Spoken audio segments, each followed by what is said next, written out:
പഴയങ്ങാടിയിൽ പുതിയ പാലം നിർമ്മിക്കുന്നതിന്റെ ഭാഗമായി മാടായി പഞ്ചായത്ത് ഓഫീസ് കെട്ടിടം പൊളിച്ചുമാറ്റും. മാടായി ചൈനാക്ലെ കമ്പനിക്ക് സമീപത്തെ വാടക കെട്ടിടത്തിലേക്ക് പഞ്ചായത്തിന്റെ പ്രവർത്തനം മാറ്റും. ഇതിനുള്ള നടപടികൾ ആരംഭിച്ചു.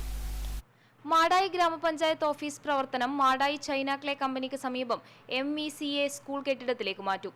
ഗ്രാമപഞ്ചായത്ത് ഓഫീസ്, കൃഷിഭവൻ, ICDS തൊഴിലുറപ്പ് പദ്ധതി, കുടുംബശ്രീ CDS, എഞ്ചിനീയറിംഗ് വിഭാഗം, VEO എന്നീ ഓഫീസുകൾ വാടക കെട്ടിടത്തിലേക്ക് മാറ്റും. ഫയലുകളും കമ്പ്യൂട്ടറും ഫർണിച്ചറുകളും മറ്റു ഉപകരണങ്ങളും മാറ്റുവാനുള്ള നടപടി തുടങ്ങി.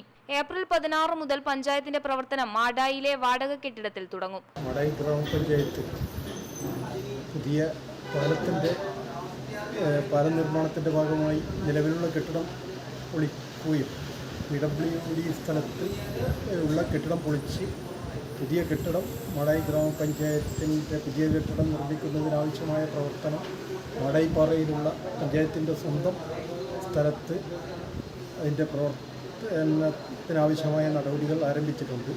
താൽക്കാലികമായി ഈ കെട്ടിടം പൊളിക്കുന്നതിൻ്റെ ഭാഗമായി 2024 ഏപ്രിൽ 16 മുതൽ പഞ്ചായത്തിൻ്റെ പൂർണ്ണതോതിലുള്ള പ്രവർത്തനം മാടായി ഗ്രാമപഞ്ചായത്ത് 6-ാം വാർഡിൽ ജനതാ ക്ലബിന് സമീപം ഉള്ള MECA സ്കൂളിൻ്റെ കെട്ടിടത്തിൽ നടക്കും. ഗ്രാമപഞ്ചായത്തിന് പുതിയ കെട്ടിടം നിർമ്മിക്കാനുള്ള പദ്ധതിയും ഭരണസമിതിയുടെ നേതൃത്വത്തിൽ നടന്നുവരുന്നുണ്ട്. Network news, Pazhayangadi.